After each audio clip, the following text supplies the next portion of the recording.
भाजपा प्रत्याशी का अजीबोगरीब बयान।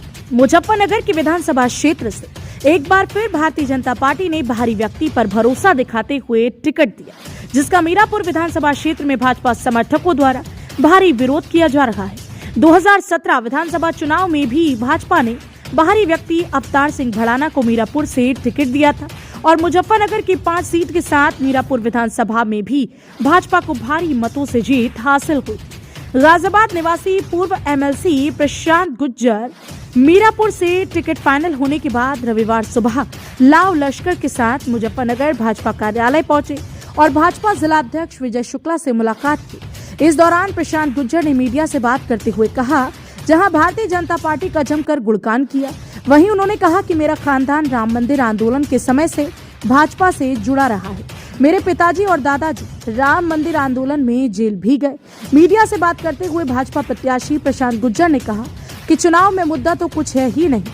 अगर मैं जीत गया तो मीरापुर में तो घर बनाऊंगा, नहीं रहूंगा तो गाजियाबाद में। मुजफ्फरनगर से इंडिया प्लस न्यूज के लिए तनवीर मलिक की रिपोर्ट। आप कब से भाजपा में हैं और आगे आपके क्या मुद्दे रहेंगे मीरापुर विधानसभा क्षेत्र? जी भाई साहब, एक तो आपका बहुत बहुत धन्यवाद।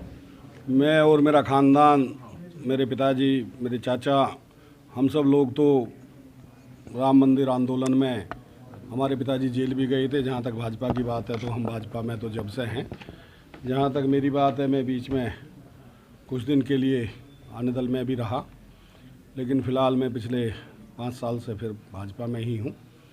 और मुझे यहाँ पर पार्टी ने भेजा है मीरापुर विधानसभा में चुनाव लड़ने के लिए। यहाँ पर जो पूर्व विधायक थे, उनकी कुछ शिकायतें हैं कि उन्होंने जनता के साथ, मैं तो इसे धोखा ही कहूँगा कि जनता ने उन्हें विधायक बनाया और उन्होंने जनता के साथ धोखा किया कि वो उनके बीच में नहीं रहे, उनकी समस्या नहीं सुनी, उनके काम नहीं करे। तो मैं तो जनता को आपके माध्यम से यही विश्वास दिलाना चाहता हूँ कि ख़ानदानी आदमी हूँ। मैं मोदी नगर से नेता रहा हूँ। मैं लेकर गांव के प्रधान से और सांसद तक सभी चुनाव लड़ा हूँ।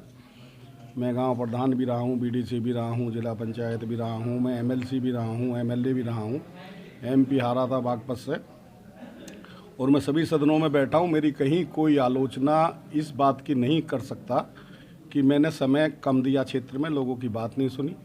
मेरे घर पर जब भी कोई आया, आपने भी ज़्यादा लंबा परिचय आपका हमारा नहीं है, लेकिन कल से जब से आप भी फ़ोन कर रहे होंगे तो आपके भी यदि फ़ोन उठा नहीं है तो कॉल बैक ज़रूर आई हो। तो हर किसी को कॉल बैक करना, लोगों का फ़ोन उठाना, लोगों की समस्या सुनना। आज भी मेरे घर पे सुबह जो भी 150 आदमी आते हैं, उनकी समस्या सुनकर उनकी समस्या का समाधान करना, ये मेरी दिनचर्या है। और मैं आपके माध्यम से जनता से यही अपील करता हूँ कि वो मोदी जी के हाथ मजबूत करें, योगी जी के हाथ मजबूत करें। देश को बहुत ज़्यादा ज़रूरत है, प्रदेश को बहुत ज़्यादा ज़रूरत है। अभी एक पेड़ लगाया है, उसको बड़ा होने के लिए दोबारा से योगी जी को 5 साल प्रदेश का मुख्यमंत्री बनना बहुत ज़रूरी है। इसके लिए मेरा सबसे ही अनुरोध है कि हमारे ज़िले की 6 विधानसभा, 6 की 6 विधानसभा भाजपा की झोली में जानी चाहिए, ताकि हमारे मुख्यमंत्री पूर्ण बहुमत की सरकार फिर से पिछली बार की तरह। किन मुद्दों को लेकर जनता के बीच में जाने वाले हैं आप? क्या मुद्दा रहेगा? मुद्दा तो देखिएगा, मुद्दा तो ये है कि मुद्दा तो कुछ है ही नहीं। मुद्दा तो सारे मुद्दे जनता को पता है। मुद्दा जो देश की समस्या थी, बड़ी बड़ी समस्या थी जिनको कोई सोच भी नहीं सकता था। कश्मीर की समस्या हो, धारा 370 की मोदी जी ने चुटकियों में हल कर दी। अभी हमारे यहाँ राम मंदिर का, हम हिंदू धर्म से हैं तो हमारे लिए हिंदुस्तान में हिंदुओं का एक सबसे बड़ा तीर्थ स्थल राम मंदिर है। उस राम मंदिर की समस्या जो सैकड़ों साल से चली आ रही थी, उसको समस्या का समाधान करने का काम, और हिंदुस्तान का दुनिया का सबसे बड़ा मंदिर बनाने का काम मोदी जी और योगी जी मिलकर कर रहे हैं। इसके अलावा बहुत सारे ऐसे काम हैं। आप देख रहे हैं कि मुजफ्फरनगर आना हमारे लिए कम से कम 3 घंटे का काम होता था। अब मैं गाजियाबाद से आया हूँ तो मुझको घड़ी में देख करके 1 घंटा 25 मिनट लगे, वो जबकि ये है कि रास्ते में 1-2 जगह में रुका भी। तो ये सब काम जो हाईवेज बनाए हैं, शौचालय घर घर में मोदी जी ने बनाने का काम किया है, लोगों को फ्री में राशन मिल रहा है। मैं मुजफ्फरनगर में बैठा हूँ। मुजफ्फरनगर में आपने दंगा देखे होंगे, लेकिन पिछले 5 साल में आपने दंगा नाम की कोई बात सुनी नहीं होगी। पिछले 5 साल में आपने कोई अपहरण की बात नहीं सुनी होगी, कोई बलात्कार की बात नहीं सुनी होगी। तो सब लॉ एंड ऑर्डर सब योगी जी का इतना बढ़िया चल रहा है, इतना बढ़िया देश का विकास हो रहा है, हाईवेज बन रहे हैं, किसानों के गन्ने के 30 रुपये बढ़ाए हैं, और इतना रुपया शुगर मिल का जो 5 साल तक का बकाया था वो भी देने का काम सरकार कर रही है।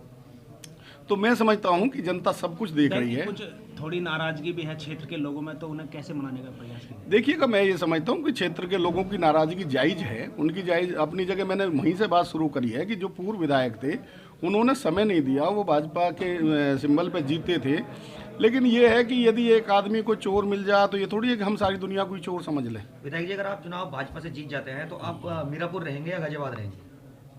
भाई देखिएगा, मैं तो ये झूठ तो नहीं बोलूँगा कि मैं मीरापुर में घर बना लूँगा और मीरापुर में रहूँगा, लेकिन मेरे लिए मीरापुर गाजियाबाद से ज़्यादा इम्पोर्टेंट रहेगा। लोगों को अगर मिलना होगा तो मीरापुर आना पड़ेगा। मीरापुर रहूँगा मैं, मीरापुर। मैंने आपसे एक बात कहा कि घर मेरा गाजियाबाद ही रहेगा, लेकिन मैं आपको ये महसूस कर दूंगा कि आप ये नहीं सोच सकते कि मैं मीरापुर में हूँ या गाजियाबाद में। लगातार आपके साथ युवा लगातार जुड़ते रहे हैं, तो मीरापुर विधानसभा के युवा को कैसे जोड़ने का काम किया जाएगा? कैसे? लगातार पिछले चुनाव में भी देखा है, ज़्यादातर आपके साथ युवा ही दिखाई देते हैं। देखिएगा, युवा सब मुझे जानते हैं, सब लोग मेरी आदत से जानते हैं। मैं आपके चैनल से ये भी बता दूं कि मेरी पत्नी भी साथ है, ये भी बागपत से विधायक रही थी। हम दोनों पति पत्नी विधायक रहे हैं और हम कसम खा के राजनीति करते हैं। मेरे ख्याल से हिंदुस्तान में कोई आदमी कसम नहीं खा सकता कि हमारे लिए एक भी रुपया खाना सरकार का माध्यम से, जैसे मान लिया तनख्वाह है या वेतन है, भत्ते हैं या तुम्हारे रेल के कूपन है या कोई भी सरकार से जो फ़ायदा मिलता है, हम एक भी रुपया लेना सरकार से गऊ के मांस के समान समझते हैं। हम ईमानदारी के साथ में छोटे मोटे व्यापारी हैं, व्यापारी से राजनीति करते हैं, लोगों के भले करते हैं। अपना जो भी सरकार का पैसा है वो जनता का है, जनता पे खर्च करते हैं। हम विधायक सिर्फ इसलिए बनना चाहता हूं कि मेरे हाथ मजबूत हो जाए और मैं आम लोगों के, गरीब लोगों के जो दबे कुचले हैं, जो सरकार तक जिनकी बात नहीं पहुंच पाती है, प्रशासन तक नहीं पहुंच पाती है, मैं उनकी बात को प्रशासन तक पहुंचा दूं। धन्यवाद। इंडिया प्लस न्यूज, सिर्फ वही जो सही।